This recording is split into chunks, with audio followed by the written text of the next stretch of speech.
Hello students. आज की इस वीडियो में मैं आपको बताऊंगा हरियाणा बोर्ड क्लास 12 केमिस्ट्री का जो है सिलेबस और क्वेश्चन पेपर डिज़ाइन 2023-24 के सेशन के लिए। चलो शुरू करते हैं। मैं हूं अजय और आप देख रहे हैं CCL क्लास। लेकिन वीडियो शुरू करने से पहले आपको बता दूं, अगर आपको जो है PDF डाउनलोड करनी है सिलेबस की किसी भी सब्जेक्ट के, तो वेबसाइट बता देता हूँ cclchapter.com। इस वेबसाइट से जो है आपको सिलेबस का एक सेक्शन मिलेगा, गूगल पे जाके सर्च कर लेना। तो वहाँ पर सिलेबस के सेक्शन से हर एक सब्जेक्ट की आपको PDF अवेलेबल है, डाउनलोड कर सकते हो। जो भी एडिशनल सब्जेक्ट, ऑप्शनल सब्जेक्ट आपने ले रखे हैं, उनकी भी PDF वहाँ पे मिल जाएगी। और अगर आपको वीडियोस देखनी है तो डिस्क्रिप्शन में पहला ही लिंक है प्लेलिस्ट का, वहाँ से देख लेना। अब यहाँ पे सिलेबस समझना शुरू करते हैं। अब की बार पहली बार बोर्ड ने जो है आपके लिए मेहनत करी है। पता लगा भाई 11th से 12th में आ गए हैं बच्चे, मेहनत करनी पड़ेगी इनके लिए। तो वही हो रहा है, अब की बार बहुत ज़्यादा मेहनत करी है और इतना खूबसूरत पेपर डिजाइन, ये सिलेबस जो है ना पहली बार दिया बोर्ड ने। इसके लिए यार तालियां होनी चाहिए बोर्ड के लिए। तो चलो अब देखो, समझो सारी चीज़ें। आपका जो है, एक तो इन्होंने सारी डिटेल अब की बार क्लैरिफाई कर दिया हमको। एनुअल एग्जाम होगा आपका ईयर के एंड में, जैसे अब की बार हुआ था मार्च में, तो वैसे ही होगा। मार्च 2024 में फाइनल एग्जाम होगा। जो एग्जाम होगा वो होगा आपका 70 मार्क्स का, 70 नंबर का पेपर होगा। और अब बोलोगे 30 नंबर, 30 नंबर का क्या जुगाड़ हो गया ये। देखो, इंटरनल असेसमेंट का नाम सुना है तुमने? पहले जो बाकी सब्जेक्ट थे उनके अंदर कितनी लगती थी? 20-20 नंबर की असेसमेंट लगती थी ना। अब की बार असेसमेंट घटा दी है, 15 नंबर की है, जो कि पिछले साल भी थी। अब क्योंकि तुम तो 12th में पहली बार आ रहे हो, तुमको पता नहीं है, ठीक है, तो बता दे रहा हूँ। तो पिछले साल भी ऐसे ही था। तो 30 नंबर की है, 15 नंबर की आपकी असेसमेंट लगेगी स्कूल वाली, और 15 नंबर के प्रैक्टिकल के नंबर लगेंगे आपके, ठीक है। अब समझ गए सारी चीज़ें। अब ये जो 15 नंबर है असेसमेंट के, असेसमेंट का मतलब है जो स्कूल के असेसमेंट है उसमें कैसे बना हुआ है पूरा सिस्टम। 4 नंबर तो लगेंगे सेट के एग्जाम के, 2 सेट एग्जाम होंगे, यूटी जिनको हम बोलते हैं, यूटी का नाम सुना होगा। तो ऐसे 2 यूटी होंगे आपके, या सेट एग्जाम कह लो, सेट कहने लग गए आजकल ये लोग। तो 2 सेट एग्जाम होंगे। जितने, एक चीज ध्यान रखना तुम, जितने भी पेपर होंगे, फाइनल पेपर जो आपको स्कूल से बाहर जाके देना पड़ेगा, उस पेपर के अलावा जितने भी पेपर होंगे सारे के सारे एक तो बोर्ड की साइड से बन के आएंगे, तुम्हारे स्कूल टीचर्स नहीं बनाएंगे पेपर को।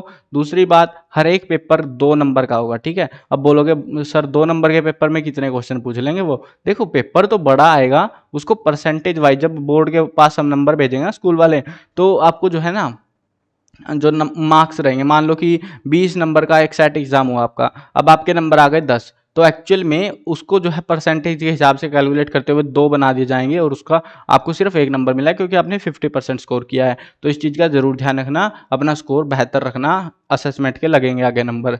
कहीं तुम सोचो कि टीचर अपनी मर्जी से लगा देते हैं, ऐसा नहीं होता अब की बार, ठीक है। तो देखो, 2 सेट एग्जाम होंगे 4 नंबर के, एक हाफ ईयरली पेपर होगा सितंबर में 2 नंबर का, एक प्री बोर्ड होगा जो कि फरवरी में होता है, पेपरों से थोड़े से दिन पहले, और इसके नंबर लगते हैं 2 नंबर, ठीक है। सबके 2 ही है, जो कि मैंने बता दिया था। CRP के 2 नंबर है, यानी कि तुम क्लास में क्या नौटंकियां करते हो। प्रोजेक्ट वर्क देंगे स्कूल वाले, प्रोजेक्ट फाइल बनाने देते हैं ना, 2 नंबर उसके हैं। और प्रैक्टिकल रिकॉर्ड बनाने के 3 नंबर आपको मिलेंगे, मतलब कि क्या क्या प्रैक्टिकल कराएं वगैरह वो चीज़ें होती है। तो 15 नंबर ऐसे बनाए हुए इन्होंने। एक्सटर्नल में देख लो, यानी कि प्रैक्टिकल एग्जामिनेशन, जो प्रैक्टिकल आपकी होगी, उसमें कैसे नंबर आपके बने हुए हैं, वो किस हिसाब से दिए जाएंगे। देखो, पहले आपको जो है वॉल्यूमेट्रिक एनालिसिस, सोल्ट एनालिसिस, तो आपको ये जो है केमिकल का एनालिसिस करना है बेसिकली एक टाइप से। तो वो करना होगा, वो 4 नंबर का रहेगा। सोल्ट एनालिसिस करना 4 नंबर का रहेगा। ये कंटेंट बेस्ड एक्सपेरिमेंट की क्या सामान वगैरह वगैरह पूछेंगे आपसे, 4 नंबर का वो रहेगा। CRP class record and viva, आपसे कुछ क्वेश्चन पूछेंगे आलतू फालतू से आपके सब्जेक्ट के रिलेटेड, तो उसके 3 नंबर लगेंगे। मतलब कि जो प्रैक्टिकल होते हैं एक्चुअल में ऐसी ही होती है, कोई डिफिकल्ट नहीं होती। कहीं तुम सोच रहे हो पता नहीं क्या होता होगा, तो आसान सी प्रैक्टिकल होती है। अभी इस हिसाब से आपके जो है टोटल 15 नंबर जो है लगाए जाएंगे। 30 नंबर की आपकी प्रैक्टिकल, और जो है इंटरनल असेसमेंट हो गई, 70 का थ्योरी का पेपर, 100 मार्क्स का फाइनल पूरा आपका जो है असेसमेंट मार्कशीट जो बनेगी उसमें लग जाएगा, ठीक है। समझ गए अब सारी चीज़ें। अब समझ लो कोर्स स्ट्रक्चर। कोर्स स्ट्रक्चर होता है, यानी कि आपका जो कौन कौन से टॉपिक्स हैं, यूनिट्स हैं, वो आपको करनी है, और कौन सी यूनिट कितने नंबर की आएगी। पहले ये लोग ये नहीं बताते थे, अब बताने लग गए हैं, बढ़िया बात है। तो पहले ही क्लैरिफाई है इनको। वैसे तो सबका एवरेज सा ही रहता है, कोई खास यूनिट नहीं होती कि मैं ही 30 मार्क खाऊं, ऐसी कोई खास यूनिट नहीं है, सबका बराबर सही होता है। यूनिट 1 है हमारी। देखो नाम आप जो इंग्लिश में दे रखे हैं और शायद हिंदी में भी होंगे, लास्ट में चेकआउट कर लेंगे हम लोग। तो जो भी है अपना यूनिट वगैरह सारी मिला लेना, ठीक है। वैसे तो कोई दिक्कत की बात नहीं है, सारे ही मिलेंगे आपको।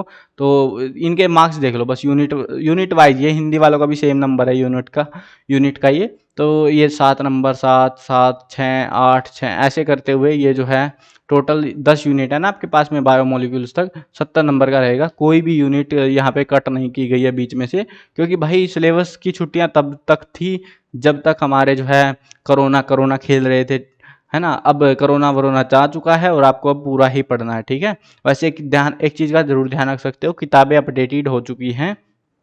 अगर एनसीईआरटी की किताबें ला रहे हो, वैसे तो कोई लाता नहीं है, बहुत ही कम स्टूडेंट लाते हैं, प्रदीप फंडामेंटल उठा लाते हैं सब लोग, है ना। तो आप भी अगर वही लाते हो कमेंट करना जरूर से। तो एनसीईआरटी किताबें ला रहे हो तो नई वाली लाना, और अगर लेके नहीं है तुमको, टीचर्स बोल रहे हैं जो भी है तुम्हारा प्रोजेक्ट।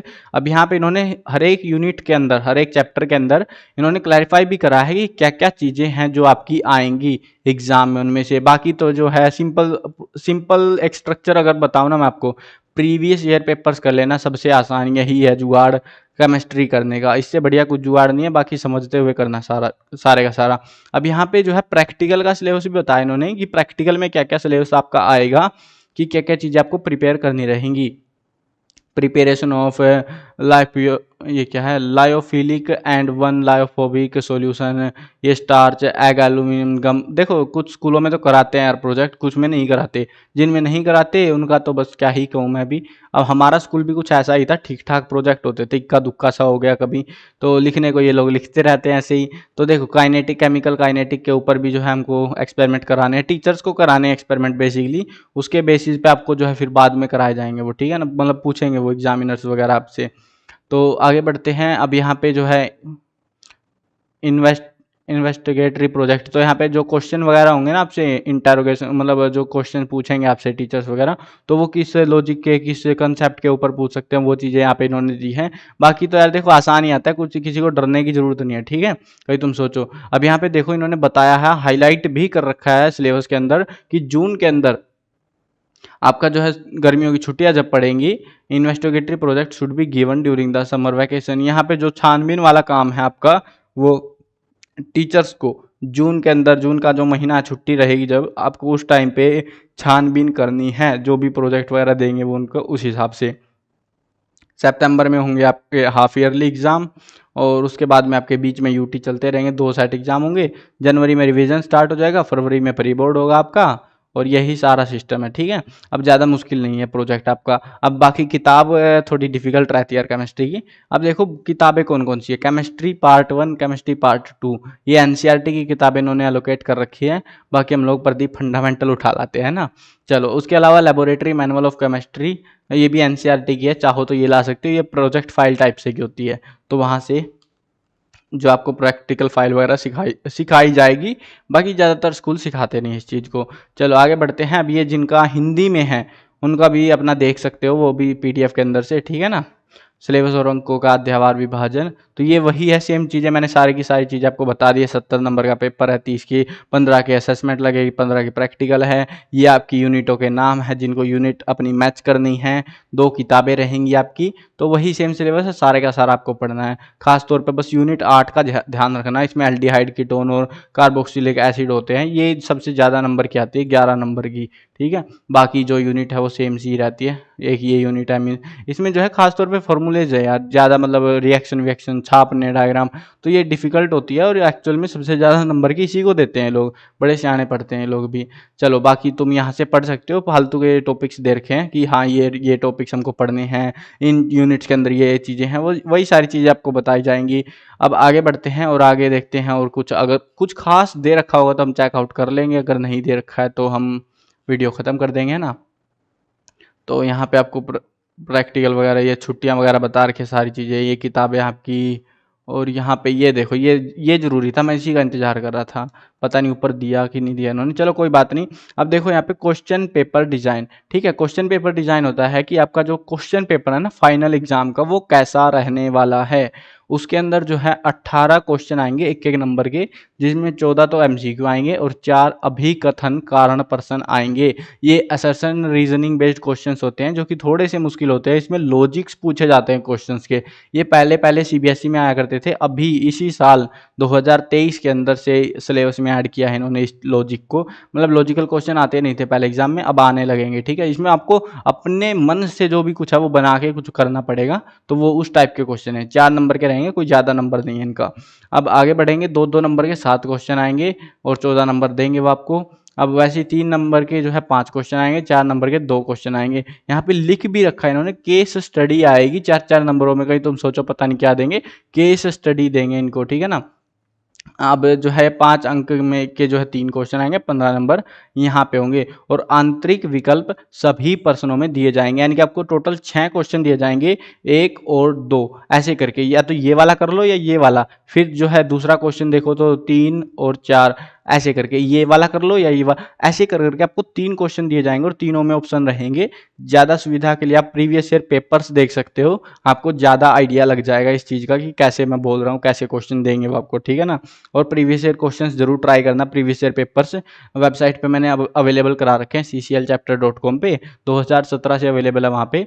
तो वो सारे पेपर सोल्व जरूर कर लेना एग्जाम से पहले, जैसे भी आपको टाइम लगता चले ना, बीच में सोल्व करते रहना आप उनको, ठीक है ना, ताकि आपकी प्रिपरेशन बढ़िया हो सके फाइनल एग्जाम में। और केमिस्ट्री का पेपर मुश्किल आता है, ये मत सोचना आसान सा पेपर आएगा, मुश्किल आता पेपर, ठीक है, पहले बता दे रहा हूँ। और अब की बार सुनने में ये भी आ रहा है कि पेपर सीबीएसई के लेवल से थोड़ा सा हल्का आ सकता है, मतलब डिफिकल्ट आएगा हमारे लेवल को देखते हुए, पिछले सालों के कंपेरेटिवली क्वेश्चंस डिफिकल्ट दिए जा सकते हैं। सो थोड़ा सा अच्छे से पढ़ना अब की बार, ठीक है ना। चलो, आई होप सारे डाउट तुम्हारे क्लियर हो गए होंगे। मिलते हैं नई वीडियो में, बाय बाय।